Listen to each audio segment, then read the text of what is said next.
kitchen, and his office. Okay.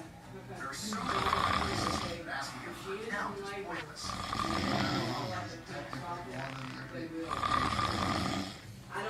Don wanted mahogany cabinets, sculpted mahogany ceilings, and custom bedboards. All the doors are made of mahogany, 4 inches thick. Doors that are kind of a castle. When Don couldn't find enough high-quality mahogany in the U.S., he traveled halfway around the world to Africa. He found the trees, bought them, and had them shipped all the way back to Montana.